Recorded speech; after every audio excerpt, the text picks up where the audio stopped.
రెండు రకాలైనటువంటి అదృష్టాలు ఇవ్వాలి అనుకుంటే ఆడపిల్లగా వస్తుంది. ఒకటి, సాక్షాత్ లక్ష్మీదేవి ఇంట్లో పుట్టింది, అందుకే మగపిల్లవాడికి చేయడానికి అలంకారములు తక్కువ ఉంటాయి, ఆడపిల్లకి చేయడానికి అలంకారాలు చాలా ఎక్కువగా ఉంటాయి. ఆడపిల్ల ఇంట్లో తిరుగుతోంది అనుకోండి, లక్ష్మీదేవిది తిరిగినట్టే.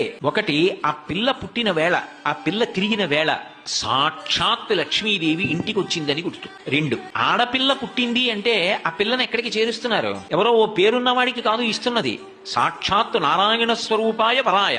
ఆ వరుడు నారాయణ స్వరూపుడు. ఇప్పుడు లక్ష్మిని నారాయణుడి పక్కకి చేర్చారు.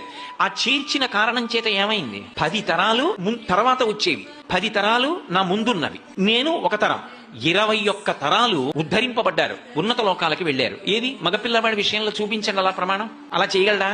సాధ్యం కాదు. అమ్మవారు అనుగ్రహిస్తే ఆ తల్లి, వీళ్ళని నేను విశేషమైనటువంటి ఫలితము చేత సత్కరించాలనుకుంటున్నాను అనుకుంటే ఆడపిల్లగా వస్తుంది.